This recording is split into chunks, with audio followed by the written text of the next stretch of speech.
வீட்ல prawns எடுக்குறாங்கன்னா afternoon குழம்பு ஏதாவது வச்சுட்டு ஈவினிங் ஸ்நாக்குக்கு ஏதாவது பண்ணலாம்னு சொல்லி கொஞ்சம் ப்ரான்ஸ் எடுத்து வச்சிருவேன். அதே மாதிரி தான் லாஸ்ட் டைம் வீட்ல இறால் எடுக்கும் போது ஆஃப்டர்நூனுக்கு எறா குருமா வச்சுட்டு ஈவினிங் ஏதாவது ஸ்நாக் பண்ணிக்கலாம்னு சொல்லி கொஞ்சம் எடுத்து வச்சிருந்தேன். இறால்ல கொஞ்சம் பெப்பர் பவுடர், தேவையான அளவுக்கு உப்பு, கொஞ்சமா ஆனியன் பவுடர், கார்லிக் பவுடர் போட்டு நல்லா மேக்னேட் பண்ணி ஓரமா வச்சிடலாம். செய்ய தெரிஞ்ச விஷயத்தெல்லாம் கடையில வாங்குறதே இல்ல. அதுல ஒன்னும் சில்லி ஃபிளேக்ஸ் வீட்லயே ரோஸ்ட் பண்ணி அரைச்சிக்கலாம்னு சொல்லி கடையில வாங்குறதே இல்ல. இன்னைக்கு இறால் வச்சு கிறிஸ்பி ப்ரான்ஸ் தான் பண்ண போறோம். நான் ஆல்ரெடி வீட்ல செஞ்சிருக்கேன். அதோட டேஸ்ட் நல்லா இருந்ததுனால அகைன் இன்னைக்கு செய்யறோம். ப்ரான்ஸ் ஒரு 30 மினிட்ஸ் மேக்னேட் ஆனதுக்கு அப்புறம் ஒரு பிளேட்ல 2 முட்டையை உடைச்சு ஊத்திட்டு அதோட ஃபிளேவருக்காக ஆனியன் பவுடர், கார்லிக் பவுடர், லைட்டா பெப்பர் ஆட் பண்ணி மிக்ஸ் பண்ணி ஓரமா வச்சிடணும். அண்ட் இன்னொரு பிளேட்ல பிரெட் கிராம்ஸ் ஆட் பண்ணி அதோட ஃபிளேவருக்காக சில்லி ஃபிளேக்ஸ், ஆரிகானோ ஆட் பண்ணி மிக்ஸ் பண்ணி ஓரமா வச்சுக்கணும். இதுல இந்த ப்ரான் மேக்னேட் பண்ணதுல மட்டும்தான் உப்பு ஆட் பண்ணிருக்கேன். மத்த ரெண்டுத்துலயுமே உப்பு ஆட் பண்ணக்கூடாது, இல்லைன்னா ரொம்ப கரிக்கும். எல்லாத்தையும் ரெடி பண்ணதுக்கு அப்புறம் டிப் பண்ணி கோட் பண்ற வேலை தான். ஒரு ப்ரான்ஸா எடுத்து முட்டையில டிப் பண்ணி பிரெட் கிராம்ஸ்ல கோட் பண்ணி எடுக்கணும். அதே மாதிரி ஒரு அடியா எல்லா ப்ரான்ஸும் எடுத்து முட்டையில டிப் பண்ணி கோட் பண்ணக்கூடாது. ஒரு மாதிரி திட்டு திட்டு ஆயிடும். ஒன்னு தான் பண்ணணும். ப்ரான்ஸ்ல ஒரு 10 to 15 கோட் பண்ணி எடுத்ததுக்கு அப்புறம் உடனே ஃப்ரை பண்ணி எடுத்துடலாம், இல்லைன்னா தண்ணி விட்டுரும். கொஞ்சம் பெரிய ப்ராசஸ் தான், ஆனா கரெக்டா பண்ணணும்னா அழகா வந்துடும். இந்த டிஷ்ல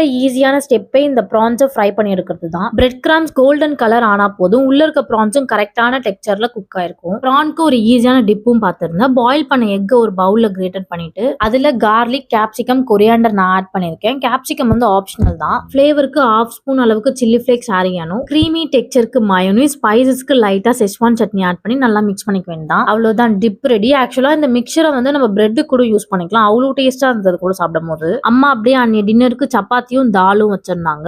எனக்கு பெருசா சப்பாத்தி மேலாம் இன்ட்ரெஸ்ட் இல்ல. பண்ணாங்கன்னா 1 2 அந்த 2 சாப்பிடுறதே எனக்கு கொஞ்சம் பெருசா தான் இருக்கும். அக்கா இங்க இருக்கும் போது அடிக்கடி பண்ணுவாங்க, ஏன்னா 2 பேருக்கும் ரொம்ப பிடிக்கும். ஆனா எனக்கும் அப்பாக்கும் அந்த அளவுக்கு பெருசா பிடிக்காது. இப்போ அக்காக்கு கல்யாணம் ஆனதுக்கு அப்புறம் எப்பயாவது ஒரு தடவை பண்றதுனால நானும் அமைதியா சாப்பிட்டுக்கிறது, எதுவும் சொல்ல மாட்டேன். இந்த அப்பாவை ஃப்ரெஷ் ஆயிட்டு வாங்க ஒன்னா உட்காந்து சாப்பிடலாம்னா வீடியோ பேராக்கு பார்த்துட்டு இருக்காரு. நான் பசிக்குதுன்னு சொல்லி நான் சாப்பிட ஸ்டார்ட் பண்ணிட்டேன்.